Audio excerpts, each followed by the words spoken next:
भाई बहनों, आपके इंतजार की घड़ी खत्म हुई। हम आ गए हैं कृषि कार्यक्रम लेकर। बिल्कुल। और कृषि कार्यक्रम की शुरुआत करते हैं कृषि समाचार से। नमस्कार, कृषि समाचार में आपका स्वागत है। मैं हूं पूनम। झारखंड में फल और फूल की खेती की बेहतर संभावना को देखते हुए और इसकी उन्नत खेती को बढ़ावा देने के लिए राज्य सरकार द्वारा किसानों को आवश्यक साधन, सुविधा और माहौल उपलब्ध कराया जा रहा है ताकि किसान फलों और फूलों की खेती से अपनी आमदनी में वृद्धि कर सके। कई राज्यों सहित झारखंड में बागवानी मिशन के तहत फल और फूलों की खेती को बढ़ावा देने के लिए किसानों को सरकार के द्वारा आवश्यक सुविधाएं उपलब्ध कराई जा रही है। इस कार्यक्रम के अंतर्गत किसानों को उचित प्रशिक्षण सहित अनुदानित दर पर बीज और खाद के अलावे विपणन की सुविधा भी उपलब्ध कराई जाएगी। इस दिशा में राष्ट्रीय कृषि अनुसंधान संस्थान द्वारा सहायता प्रदान की जा रही है। भारतीय कृषि अनुसंधान संस्थान ने परिनगरीय खेती के महत्व को देखते हुए सब्जियों, फलों और फूलों की खेती की ऐसी उन्नत विधियां विकसित की हैं जिन्हें अपनाकर शहरों के चारों ओर रहने वाले कृषक अधिक उत्पादन ले सकते हैं और अधिक मुनाफा कमा सकते हैं। सब्जी, फल और फूल बहुत जल्द खराब होने वाले उत्पाद हैं और इन्हें शीतल अवस्थाओं में रखने वाली विधियां भी अहम और अपूर्ण हैं। इसलिए इन्हें ऐसे स्थान पर उगाने की जरूरत है जहां से ये शीघ्रता से उपभोक्ताओं तक पहुंचाई जा सके। इन्हीं बातों को ध्यान में रखते हुए भारतीय कृषि अनुसंधान संस्थान द्वारा परिनगरीय खेती को बढ़ावा दिया जा रहा है और इसके लिए सब्जियों, फलों और फूलों की खेती की ऐसी उन्नत विधियां विकसित की गई हैं जिन्हें अपनाकर शहरों के चारों ओर रहने वाले किसान अधिक उत्पादन प्राप्त कर सकते हैं।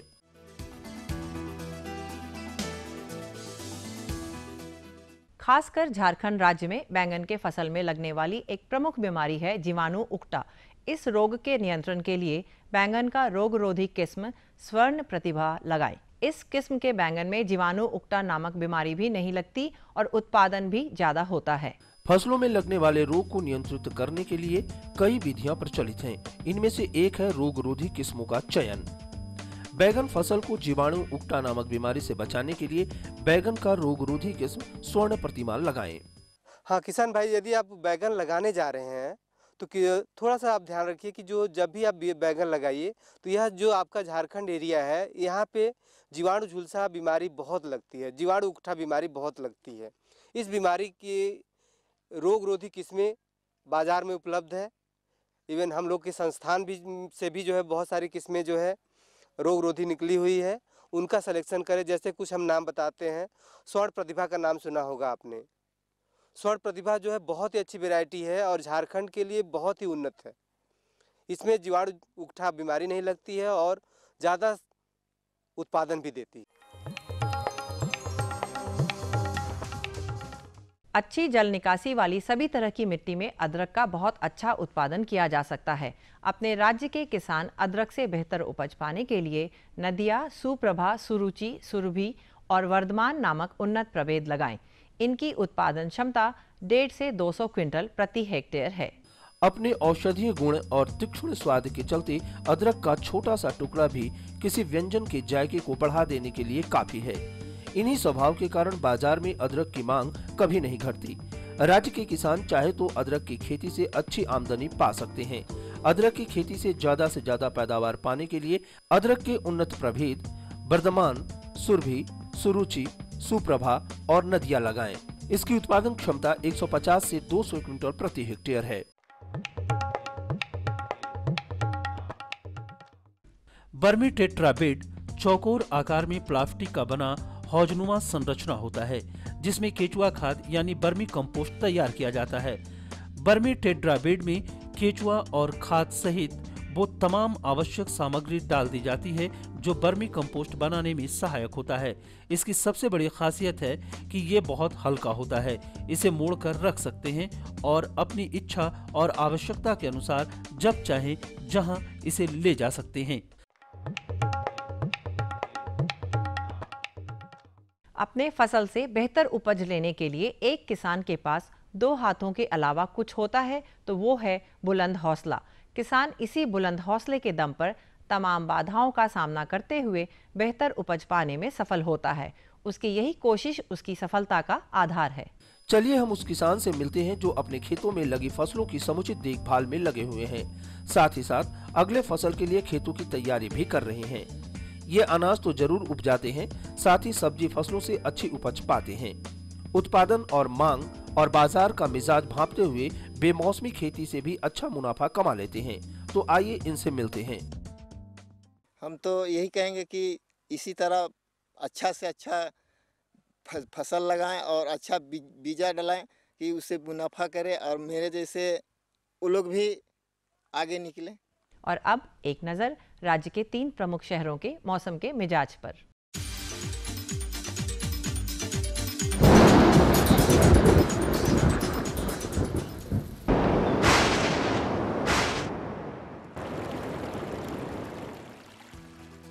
आज राज्य के 3 प्रमुख नगरों के 10 तापमान इस प्रकार हैं।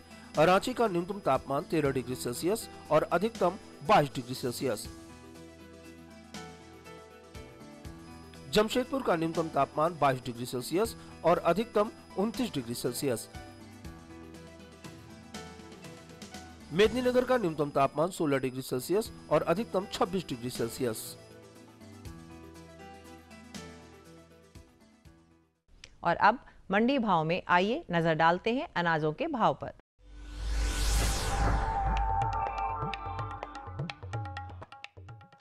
आज कृषि उत्पाद बाजार समिति पंडरा रांची में दर्ज किए गए विभिन्न खाद्यान्नों की थोक भाव इस प्रकार हैं। चावल मोटा 1900 रुपए से 2150 रुपए, चावल मध्यम 2150 रुपए से 2300 रुपए, चावल उत्तम 2300 रुपए से 2500 रुपए, गेहूं 1400 रुपए से 1500 रुपए, चना 5150 रुपए से 5250 रुपए, दाल अरहर 5250 रुपए से 6950 रुपए, दाल मसूर 4100 रुपए से 4600 रुपए, दाल चना 5750 रुपए से 6150 रुपए, सरसों तेल 10200 रुपए से 10250 रुपए, चीनी 3700 रुपए से 3800 रुपए, आलू 1200 रुपए से 1300 रुपए और प्याज 1200 रुपए से 1300 रुपए प्रति क्विंटल रहा। कृषि समाचार में आज इतना ही। अगले दिन अगले अंक में फिर मुलाकात होगी कुछ ताज़ा तरीन खबरों के साथ। तब तक के लिए दीजिए इजाजत। नमस्कार, जोहार। कृषि से संबंधित तमाम तरह की जानकारियां उनको उपलब्ध हुई, मौसम के मिजाज से भी अवगत हुए और मंडी भाव का भी उनको पता चल गया। बिल्कुल सही कहा, लेकिन अब वक्त हो चला है एक छोटे से विराम का। तो इस विराम के बाद हम पुनः हाजिर होते हैं किसान भाइयों, आप बने रहिए हमारे साथ। ये लो और बताओ। बस। अरे ये क्या भैया जी, बस इतनी सी रासायनिक खाद? किसानी छोड़ रहे हो क्या? किसानी नहीं, नादानी छोड़ रहे हैं। मिट्टी की जांच कराई है। अब तो लालाजी जितनी जरूरत है उतने ही उर्वरक खेत में डालेंगे। हाँ, किसान भाई आज ही अपने जिले की नजदीकी भूमि परीक्षण प्रयोगशाला में मिट्टी की जांच जरूर करवाएं और मिट्टी में पोषक तत्व, नमी व पौधे के विकास को देखते हुए केवल जरूरत के अनुसार ही पोषक तत्व डालें। और हाँ, मिट्टी में गंधक, जस्ता, बोरोन जैसे सूक्ष्म पोषक तत्वों का पता लगाना भी न भूलें। उर्वरक और जैविक खाद के सही उपयोग से भूमि का उपजाऊपन बनाए रखें, उत्पादकता बढ़ाएं, खर्चा घटाएं और बहुमूल्य विदेशी मुद्रा बचाने में भी सहयोग दें। और हाँ, धीमी गति से नाइट्रोजन उपलब्ध कराने वाले उर्वरकों जैसे नीम लेपित यूरिया को प्राथमिकता दें और यूरिया का पत्तों पर छिड़काव करें। अरे वाह, तू तो सचमुच समझदार हो गया रे। अधिक जानकारी के लिए संपर्क करें जिला कृषि अधिकारी या किसान कॉल सेंटर। अम्मा खाना दे दो ना। सबर कर गोलू, अभी दाल नहीं गली है। तू फिक्र ना कर गोलू की अम्मा, अब की बार अपनी दाल खूब गलेगी। क्या मतलब जी? अब की बार NFSM के तहत दाल की पैदावार को बढ़ाने के तरीकों को दिखाने के लिए देश में 1000 क्षेत्र चुने गए हैं, जिसमें हमारा इलाका भी आ गया है। पर इससे हमें क्या फायदा? हमें 5 एकड़ खेती के लिए खाद और कीटनाशक के अलावा बढ़िया बीजों की एक मिनी किट भी मिलेगी। इतनी दाल का करेंगे क्या जी? अरे भगवान, सरकार ने दलहन का समर्थन मूल्य भी खूब बढ़ा दिया है और इनकी खरीद का भी पूरा इंतजाम कर लिया है। इससे आमदनी बढ़ेगी और फिर हमारा गोलू अच्छे स्कूल में जाकर के कृषि वैज्ञानिक बनेगा। हाँ, विराम के बाद एक बार फिर से स्वागत है हमारे सभी किसान भाई बहनों का। हम जानकारी आपको दिलवाने वाले हैं तगड़ी तगड़ी। क्यों? बिल्कुल तगड़ी तगड़ी। लेकिन झुमकी बहन, हाँ हाँ अभी तो जाड़े का समय भी है बिल्कुल और जाड़े के समय में खास करके सावधानी बरतने की जरूरत है। बिल्कुल सही कहा आपने। लेकिन जल ही जीवन है, ये भी कहा जाता है भाई। ये नहीं है कि जाड़े का समय है तो जल को बर्बाद करो, क्योंकि यही जल आपको गर्मी में काम आएगा। बिल्कुल सही कहा। बातें तो चलती रहेंगी, लेकिन किसान भाई हमारा इंतजार कर रहे हो कि भाई कार्यक्रम को आगे बढ़ाया जाए। बिल्कुल सही कहा। तो कार्यक्रम को आगे बढ़ाने के लिए हमें चलना होगा गांव की ओर। तो चले, आप भी चलिए। चले।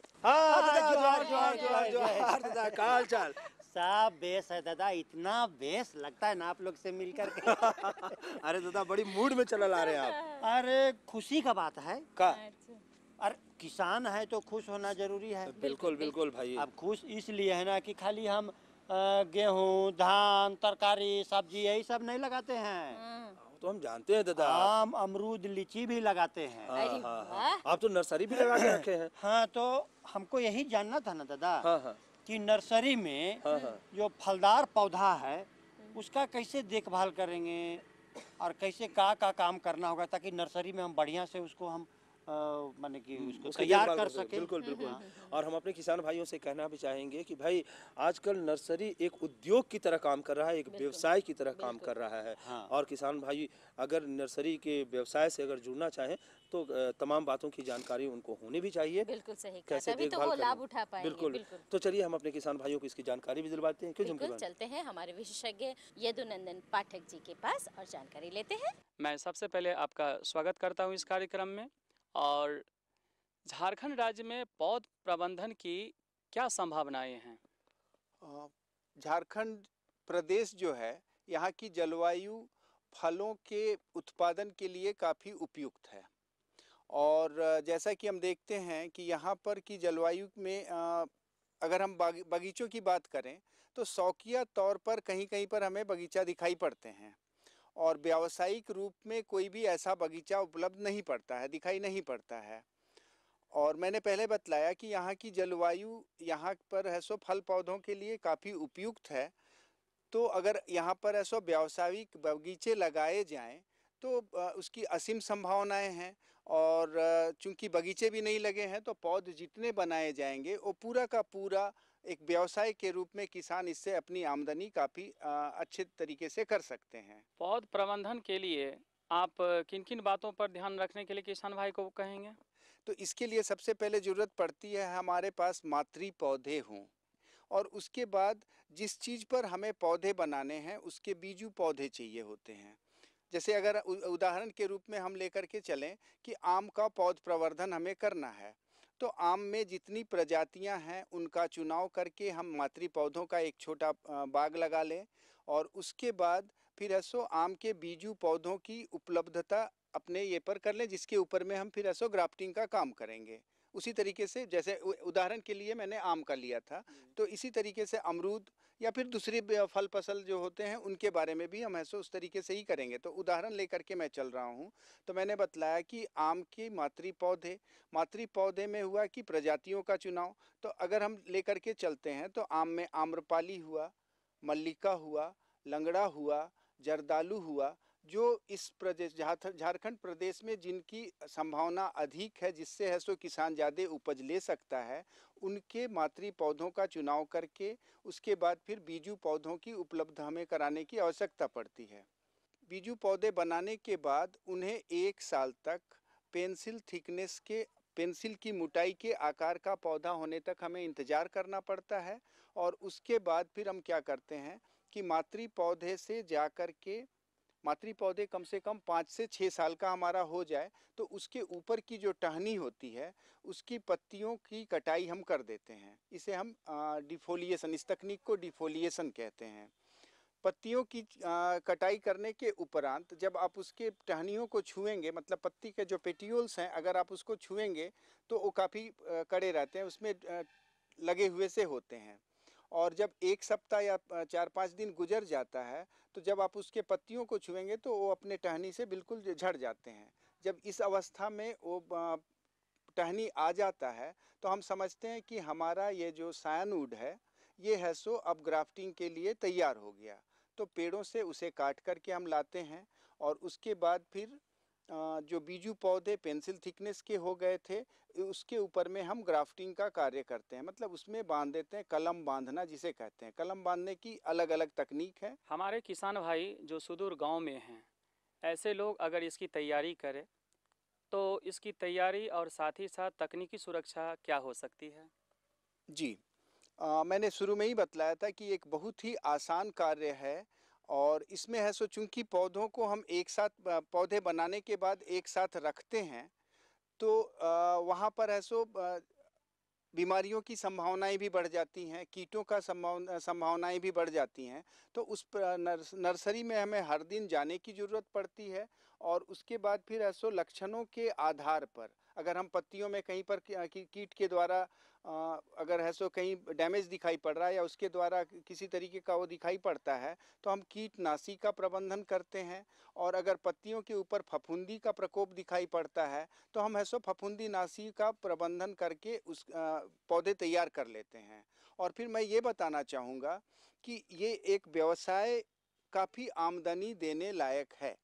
अगर इसकी तुलना अगर हम ऐसो पैसों में करें कि हर चीज़ पर कहाँ कहाँ कितना खर्च होता है तो इसको लेकर के अगर हम देखें तो एक बहुत ही अधिक मुनाफा देने वाला व्यवसाय हो सकता है और किसान पौध बनाने के साथ इसे व्यवसाय के रूप में अपना सकते हैं। इसका दूसरा पहल ये होगा कि झारखंड प्रदेश में अच्छे बाग भी बनेंगे और हम जैसे अपने केंद्र में आम की गुठलियों का क्रय भी करते हैं तो हम यहाँ पर कैलकुलेट करके देखें, उसकी गणना करके देखे हैं तो एक गुठली करीब 15 पैसे का आता है और उसे फिर है सो हम जर्मिनेट कराते हैं, पॉलीथीन ट्यूब में रखते हैं और उसे 1 साल तक सेवा करते हैं जब वो पेंसिल थिकनेस पर आ जाता है।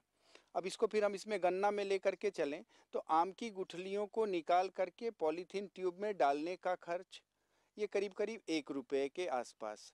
पॉलीथीन ट्यूब जो ब्लैक कलर का होता है और यूवी स्टेबलाइज्ड होता है, मतलब सूरज की प्रकाश में ख़राब नहीं होता क्योंकि उसे हमें 2 साल तक रखने की आवश्यकता पड़ती है, तो इसलिए उस तरीके का पॉलीथीन वो 1 रुपये का।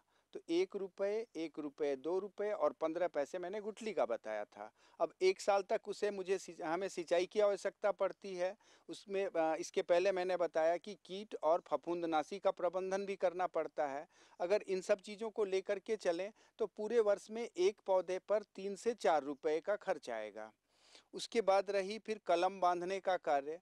किसान भाई अगर अपने कर पाएँ तो बढ़िया है, नहीं कर पाते हैं तो जो एक कुशल माली होता है उससे अगर हम उसे ग्राफ्टिंग का कार्य कराते हैं या कलम बांधने का कार्य कराते हैं तो प्रति कलम करीब करीब 3 रुपये का खर्च आता है। अगर मैं मतलब किसी बाहर के कुशल माली से कराया जाए, अपने अगर हम सीख लेते हैं तो वो खर्च भी हमारा बच जाता है।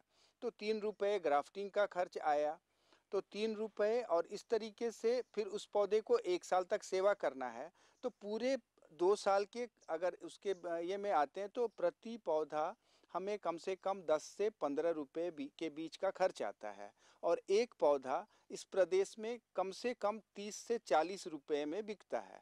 तो कहने का मतलब है किसान भाइयों कि अगर इसे व्यवसाय के रूप में लेते हैं तो प्रति पौधा हम अपनी आमदनी 15 रुपये के दर से 15 से 20 रुपये की दर से हम कर सकते हैं और जितने पौधे हम बना पाएंगे उतना ही हमारा उसके मल्टीपल में उसकी गणना के आधार पर हमारा आमदनी भी बढ़ेगा। कैसी लगी जानकारी? बहुत बेस लगा जी बहिना गंद्र दादा। अब ना हम बढ़िया से बुझे कि भाई नर्सरी में फलदार पौधा लगाए हैं तो का देखभाल करें, कब कब कौन कौन विधि अपनाएं। बिल्कुल सही बात है और उम्मीद है कि हमारे किसान भाइयों को भी ये जानकारी मिली होगी और हम उम्मीद ये भी करते हैं कि किसान भाई नर्सरी लगाकर अपने जीवन में समृद्धि और खुशहाली लाएंगे। क्यों चमकी बहन? बिल्कुल सही कहा आपने, लेकिन हमें चिंता हो रही है कारू दादा की। अरे चिंता करने की कौन सी बात है भाई, लेकिन आज कारू दादा नहीं आए। हम तो देखे थे उनको, घर से निकल के जा रहे थे उधर। अच्छा आ ही रहे होंगे, लेकिन हमको ऐसा करते हैं कि हम लोग भी चलते हैं कारू दादा की तरफ। हाँ तो चलिए ना, की और पूछ चलते हैं। तो ठीक है दादा। हाँ दादा, जोहार। ठीक है, जोहार। चलिए चलिए आइए। जोहार कर दादा, जोहार। कैसे हैं? कहाँ से आ रहे हैं? अरे गए थे उधर बारी तरफ, घूम फिर के आ रहे हैं। अच्छा। तो हमको इस बार क्या करना है कि गोभी लगाना। देखो चिंता हमको खाया जा रहा है। का दादा? अरे पिछले बार गोपाल भाई का नहीं जो गोभी लगाए थे सब में कीड़ा लग गया था। हाँ, तो देखिए अब कीड़ा लगा तो उसका देखभाल नहीं कीजिएगा तो उसका निदान कैसे होगा। गोपाल भाई को हम समझाते रह गए कि भाई ये सब समस्या है तो कोई विशेषज्ञ से मिलिए, जानकारी भी हम दिलवाए थे, लेकिन अब उपाय नहीं करेंगे तो क्या होगा। तो वही चिंता को दूर करने के लिए हम सोचे कहे ना आप लोग से सवाल कर लें। हाँ। कि भाई जो हम गोभी लगाने जा रहे हैं तो इसमें अगर मान लीजिए रोग लग गया तो इसका कैसे निदान करेंगे, हमको पहले बताइए ताकि हम करें। वाह। और हमारे बहुत सारे किसान भाई ऐसे हैं जो गोभी की खेती करने जा रहे हैं, गोभी वर्गीय जो खेती होती है वो करने जा रहे हैं, और गोभी की खेती में कीट लगने की और जो रोग लगने की संभावना अधिक होती है। तो ऐसे में उसका निदान भी जान लेना चाहिए किसान भाइयों को। तो चलिए इस विषय में हम जानकारी दिलवाते हैं अपने किसान भाइयों को। बिल्कुल, चलते हैं हमारे विशेषज्ञ सुदर्शन मौर्य जी के पास और जानकारी लेते हैं। डॉक्टर साहब, सबसे पहले हमें बताएं कि फूलगोभी में कौन कौन सी बीमारियां आती हैं। बहुत ही अच्छा सवाल किया आपने। देखिए झारखंड की प्रमुख फसल है, सब्जी वर्गीय फसलों में सबसे अधिक एरिया में झारखंड में किसान भाई फूल गोभी वर्गीय फसलों की खेती करते हैं, जिसमें फूल गोभी, पत्ता गोभी प्रमुख है। और इन फसलों में यदि हम नर्सरी से शुरुआत करते हैं तो नर्सरी से ही खेतों में इसमें पौध में बीमारियां आती हैं, जिसको बिजड़ा आप किसान भाई बोलते हैं। इस पौध जब हम कोई भी वैरायटी डाल का जो है नर्सरी तैयार करते हैं तो नर्सरी से ही रोग के कुछ जो है रोग दिखाई पड़ते हैं नर्सरी में। जैसे आप देखेंगे कि पौध सड़न ये प्रमुख बीमारी है आपकी फूल वर्गीय पत्ता वर्गीय फसलों के पौध नर्सरी की बीमारी है। इसमें आप देखेंगे कि पौध बीज तो अंकुरण होता है, लेकिन 4-5 दिन बाद आप देखते हैं कि जो पौध होता है, बिजड़ा होता है, वो सूखने लगता है। एक्चुअली ये एक फफूंद होता है जो मृदा जनित बीमारी के लिए रिस्पांसिबल होता है। वो फफूंद का नाम है पिथियम। वो करता क्या है कि जो पौध है उसके तना मिट्टी के पास से जो सटा हुआ तना होता है उसको सड़ा देता है। सड़ाने के बाद वो पौधा जो है अपना वजन बर्दाश्त नहीं कर पाता और नीचे की तरफ गिर जाता है। इसको अंग्रेजी हम लोग बोलते हैं डैम्पिंग ऑफ डिजीज। यह बीमारी जो है नर्सरी की बीमारी है। इसके लिए किसान भाई थोड़ा सा प्रिकॉशन लें। प्रिकॉशन के तौर पे जैसे जहाँ पे आप नर्सरी उगाने जा रहे हैं, गर्मी के दिनों में उसकी गहरी जुताई करें और अप्रैल के महीने में उसको प्लास्टिक की सीट से, मोटी प्लास्टिक की सीट होती है, उसको ले लीजिए जो ट्रांसपेरेंट होगी, जिसके आर पार दिखाई पड़े, उसको ले लीजिए और उस जहाँ पे आपको नर्सरी डालनी है उसको ढक दीजिए और किनारे किनारे से मिट्टी लगा दीजिए। इससे क्या होगा, इसको हम लोग बोलते हैं सॉइल सोलराइजेशन। इसमें क्या होता है, सूर्य का प्रकाश पड़ता है तो मिट्टी जो है गर्म होती है, जिसके कारण से जो रोग उत्पन्न करने वाली बीमारी के कारक होते हैं वो नष्ट हो जाते हैं। यदि यह प्रक्रिया अपनाने के बावजूद यदि खड़ी पौध आप लगाए हैं, पौध में आपके जो बीमारी आ रही है, तो उसके लिए आप मैंकोजेब का छिड़काव करें। 1.5 से 2 ग्राम पर लीटर पानी के साथ मिलाएं और उसको छिड़काव करें तो ये आपकी पौध जो है बच जाएगी। डॉक्टर साहब, आपने अभी बताया कि नर्सरी में पौध तैयार करते समय किसान भाई इस तरह का अगर कार्य करते हैं तो उनमें जो है सड़न की बीमारी जो है वो नहीं होगी। अब डॉक्टर साहब हम बात करेंगे जो किसान अगेती जो फसल लगा चुके हैं वो उनमें कौन कौन सी बीमारियां आएंगी और क्या सावधानियां बरतें। हाँ, देखिए जो खड़ी फसल है आपकी, खड़ी फसल में प्रमुख रूप से जो है फूल वर्गीय और पत्ता वर्गीय फसलों में आप देखेंगे कि एक जो है इसमें तना सड़न एक बीमारी आती है, जो कि जब पौध हम लगाते हैं उसके बाद से जो है कहना तब ये लगभग 30 से 35 दिनों तक जो है बहुत ही सक्रिय रहते हैं। पौध लगाने के 30 से 35 दिनों के दौरान उसमें देखेंगे कि पौध का जो तना जो मिट्टी से सटा हुआ पोर्शन होता है वहाँ पे राटनिंग होने लगती है, सड़न होने लगती है। कभी कभी उस पर जो है सफ़ेद ग्रोथ हो जाती है। यह जो सफ़ेद ग्रोथ होती है एक फफूंद होता है स्क्लोसियम रल्पसाई, उसके द्वारा होता है। और एक जो है जीवाणु भी होता है जिसके कारण से जो तना होता है वो एकदम पूरा ब्लैक पड़ जाता है और जिसके कारण से तना आपका टेढ़ा मेढ़ा दिखाई पड़ता है। तो यह भी जो है प्रमुख बीमारी है। और इसके बाद एक आता है पत्तियों के ऊपर लीफ स्पॉट डिजीज, जिसको जो कि अल्टरनेरिया के द्वारा होता है। इसमें गोल गोल धब्बे जो है पत्तियों के ऊपर दिखाई पड़ते हैं, जो कि रोग की उग्र अवस्था में काफ़ी बड़े हो जाते हैं। या यदि इस तरह के रोग के लक्षण यदि आपके खेत में दिखाई दे रहे हैं तो इसमें तो किसान भाई थोड़ी सी प्रिकॉशन ले कि जैसे खड़ी फसल है लगाए हुए हैं, तो यदि ये बीमारी आती है तो इसके लिए बाविस्टीन जो है बहुत ही अच्छी दवा है। बाविस्टीन ले लीजिए, 1 ग्राम पर लीटर के हिसाब से छिड़काव करें तो यह बीमारी आप नियंत्रित कर सकते हैं। साथ ही साथ जैसे बैक्टीरियल का हमने बताया, तो बैक्टीरिया के लिए प्रिकॉशन सबसे अच्छी तरीका है कि जब भी आप जो है पौध लगाएं तो उसमें जो है 3 ग्राम का पैकेट आता है, 6 ग्राम का पैकेट आता है स्टेप्टोसाइक्लिन का, उसको ले लीजिए और उसका घोल बनाइए और उसमें पौध को डिप करके तब पौध लगाएं, तो ये बीमारी से खेत को बचा सकते हैं। जी जी डॉक्टर साहब, आपने बताया कि तना में जो सड़न की बीमारी आ जाती है। डॉक्टर साहब, कभी कभी किसान भाइयों के यहाँ देखा जाता है कि फूल में जो है, फूल गोभी के जो फूल होते हैं उसके ऊपर जो है गुलाबी रंग आ जाते हैं, उसमें किसान भाई क्या करें? हाँ, बहुत ही अच्छा सवाल किया। देखिए, यह एक न्यूट्रिशनल डिफिशियंसी है, पोषक तत्व की कमी है। यह जो बीमारी है, ये मालिब्डिनम जो एक सूक्ष्म पोषक तत्व होता है उसकी कमी के कारण होता है। तो इसके लिए किसान भाई को चाहिए कि जो है सूक्ष्म पोषक तत्व अपने खेत में जो है जब पौध ट्रांसप्लांटिंग करता है उस समय डालिए, या पौध लगा चुके हैं तो खेत में जो है सूक्ष्म पोषक तत्व का छिड़काव करें, जिससे यह बीमारी नहीं आएगी। हाँ, अब हमारा गोपाल भाई वाला हाल नहीं होगा।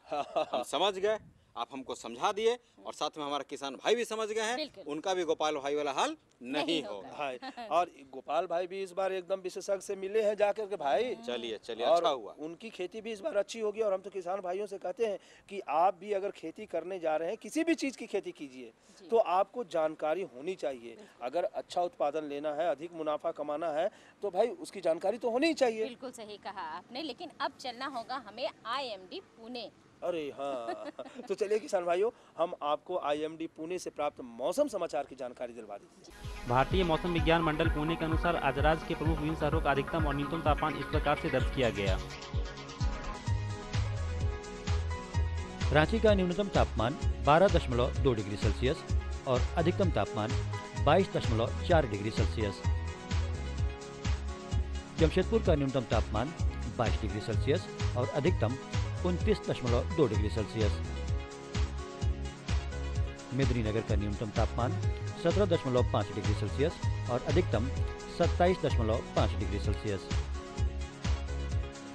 मौसम पूर्वानुमान के अनुसार आज मौसम सामान्य रहेगा एवं आकाश में बादल छाए रहेंगे। आलू रोपाई के 4 से 5 दिन बाद पहली सिंचाई एवं उसके प्रत्येक 8 से 10 दिनों के अंतराल पर हल्की सिंचाई करें। रोपाई के 25 से 30 दिनों के बाद यूरिया का भुटकाव करें। आलू के फसल को लाही नामक कीट से बचाने के लिए मिथाइल डिमोटिन 1 लीटर प्रति हेक्टेयर की दर से पानी में मिलाकर छिड़काव करें। चलिए, ये भी काम पूरा हुआ हमारा, लेकिन अब वक्त हो चला है हमारे किसान भाई बहनों से विदा लेने का। तो चलते चलते हम अपना पता बता दें उन्हें। बिल्कुल, पता बता दीजिए। तो लीजिए, हमारा पता नोट कीजिए। हमारा पता है कार्यक्रम कृषि दर्शन, कृषि प्रकोष्ठ द्वारा केंद्र निदेशक, दूरदर्शन केंद्र, रातू रोड, रांची। पेन संख्या 834001। तो किसान भाइयों, इसी के साथ हम सबों को दीजिए इजाजत। नमस्कार।